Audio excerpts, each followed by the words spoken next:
wood somewhere that has that spice in it. You put that wood with the wine, that spice gets into the wine, all right? Name any spice, I can get it. Put it in the wood, all right? It's in the wood, it's part of the wood. Like, if I want a nice soft vanilla, I would use French oak. That has some nice soft vanilla in there. If I want maybe some cinnamon, I'd use Slavonian. If I want maybe nutmeg, I'd use Pennsylvania. Allspice, peppery, I'd use Mississippi, Missouri. Okay, all right, you got what I'm saying? So spice, any spice you see on a bottle, you read in a bottle, and it's talking about any spice. Where's it from? The wood. The wood, right. And I'm glad you said wood because, you know, the big guys that own all the wine, they actually use wood, chunked up wood. If you want to use barrels like I do, these barrels cost about $1,500 per barrel. And yeah, about $4 a bottle to be in a barrel. That's not the bottle, the label, the cork, the people, the building, the shipping, the equipment, and just the barrel, $4. So if you think about that, that buttery oaky Chardonnay, $3.95, maybe not in a barrel. Okay? Can you use a barrel Yeah, more it's in a than great once? big huge stainless steel tank where they just chunk up wood. Wood, chunk it up, dunk it in there. Good, okay?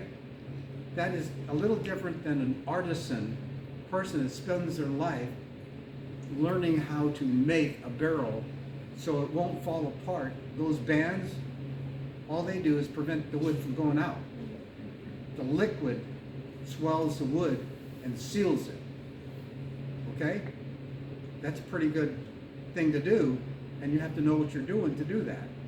It's a pretty neat process. If you take a barrel and just let it sit there, it'll dry up and fall apart. Nothing holding it. Okay? All right, so something else about the wood. Toasting of the wood. Wood is toasted, like bread, flame, toast. You want a light toast, medium toast, heavy toast, right? Heavy toasting. Same thing with wood. If you're talking about a barrel, you take the top off, the bottom off of the barrel, flame in the middle, toasting the inside of the wood, okay? So the toasting characteristic, the toasting of the wood gives you a whole nother characteristics that gets into the wine because the wood is toasted, okay? The characteristic is pretty easy to remember. All the characteristics are pretty much, you will know right now, all the characteristics that's coming from the toasting of the wood. The little picture you put in your head, all right? Here's a picture. It says, gentleman sitting in a big leather chair, big fireplace in front of him, coffee table, glass bowl full of chocolate, coffee table over here, cup of coffee, cigar in this hand, glass of wine. Got it? So what are the characteristics of toasting of the wood? Smoky, chocolate, coffee, tobacco, leather. Okay? You got the picture? And if I said mocha, good? Chocolate, coffee, and of course cigar box, good? That's normal things found on a bottle that I'm talking about. Normal, okay? So you're reading on a bottle, maybe you were with a friend, okay? And you're reading on the bottle and it's talking about the smoky characteristic that rolls into a little chocolate, ends with a little leather, and your friend does this to you. They put chocolate in the wine? And you all say, what? What do you say? It's the wood. Try again. Pardon? What are we talking about? Toasting. Toasting of the wood. Okay, you got it? Yeah. Toasting of the wood, that's it. All right. See what I'm saying? All right, you'll get this out. So that's toasting of the wood. Moving on.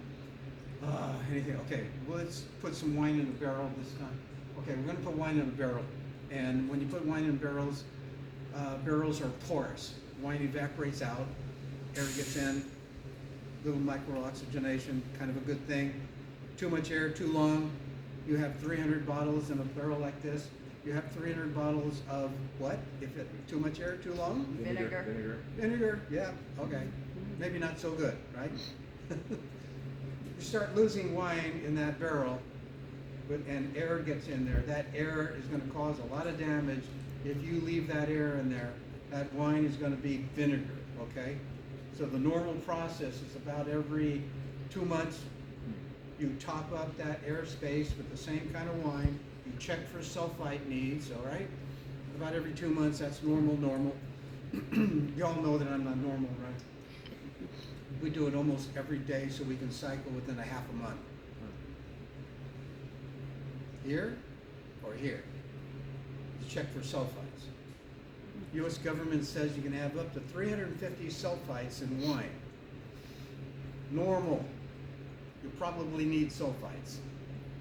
Every step of the way, you're checking for sulfite need.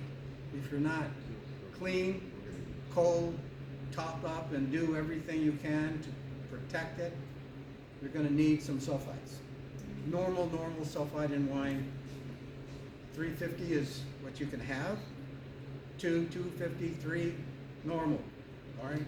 Ours, 100, not 200, not 250, not 3. 100 is almost non-detectable.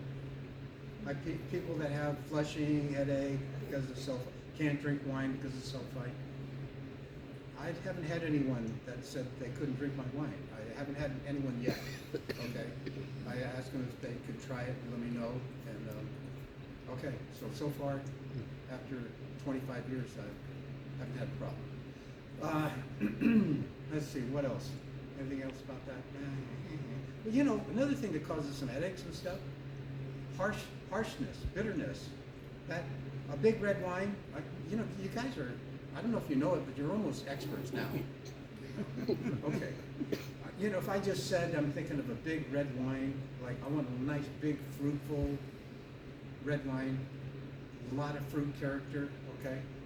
Can you give me some facts about this wine? Anybody? Be over 14. A big, fruitful wine? Be over 14. Yeah, over 14 for sure, so probably a little high in alcohol. Low acidic. Low acidity. Probably some residual sugar, yeah. Good. Now, I know all of you could do that, you're just bashful, right? No, Is that true? You could do that? Okay. Yes, you're right. In other words, you're pretty smart. Okay, good. All right, so basically what you just said is probably higher alcohol wine. So basically, you have a choice when you go to dinner. You can either drink brandy for dinner, or you can drink wine. You get it? That normal 15, 16, 17 wine, nice fruit, or you can drink wine. That would be 12, 13s. Okay? One might cause some headaches. Oh, it's not because of the tannins and stuff. It could be, if that big red wine has a lot of tannin, but it might not be the tannin. It might be what? Well, it might be the alcohol. Causing the headache and stuff, yeah. Okay? All right. Just throw that stuff in there. Okay, we're almost done now. Now, when you drove in, did you notice the sign there that said Pinot Noir? Yes. Mm-hmm. Okay, so, gosh, we picked that a long time ago, months ago now. And say we all got together and we're going to taste some Pinot Noir grapes, okay? Now, the answer to this is the simplest possible thing that would come into your head. There is no trick, it's the simplest possible, simple thing to answer. You got it? Simple? Okay, I'm gonna ask you a question, and that first thing that comes to your head, that's it. So, we're down there gonna taste some Pinot Noir grapes. So we grab some grapes and you pop a grape in your mouth. What does that taste like?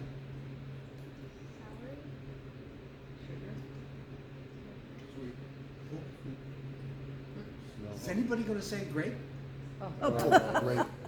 Okay? Does a grape taste like a grape? It's real simple. You guys are getting too complicated on it. Come on. No, you pop a grape in your mouth, what does it taste like? A grape. You get, are you okay? You good? You're all good? Okay, it tastes like, am I not kidding anyone, am I? It tastes like a grape? Think Good? so. Okay, good. All right, we're gonna take those grapes, I'm gonna bring those grapes in and make Pinot Noir wine, and we make our Pinot Noir wine with our Pinot Noir thing. And on the bottle, it's, I'm gonna read what it says about the Pinot Noir wine. It says, this Pinot Noir wine has some very nice, cherry, strawberry, fruit characteristics, blah, blah, blah. Wait a minute. Great. They put strawberries and cherries in the wine? No. Against the law. What's happening? It tastes like a grape, and now it tastes like strawberries and cherries? Is that dramatic enough for you? It's like, oh my goodness, what's going on? Okay? The grape tastes like a grape. Two kinds of sugar in the grape. There's free sugar and there's bound sugar. Free sugar tastes sweet, great, right? Bound sugar. Bound to what? Aromatic, volatile little molecules. It could be some lactones, some ketones, some pyrazines, some esters. These molecules, these aromatic, volatile molecules, sugar, zip, bound. You don't smell them, you don't taste them, it's in the grape, but they're bound. You don't taste them, you don't smell them, okay? Got it? It's in the grape. You eat the grape, tastes nice like a grape, sweet. Doesn't taste like cherries and strawberries, no. Take those grapes, we're gonna bring them in and make some Pinot Noir wine, right? And we put the yeast in there to start the fermentation process, right? And the yeast is gonna take the sugar and convert that to, Alcohol. what's that? Aromatic, volatile little molecules. The sugar, the yeast, converted the sugar to alcohol.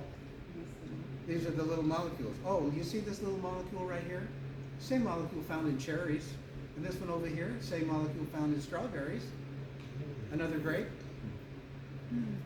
This molecule, same molecule found in bell pepper.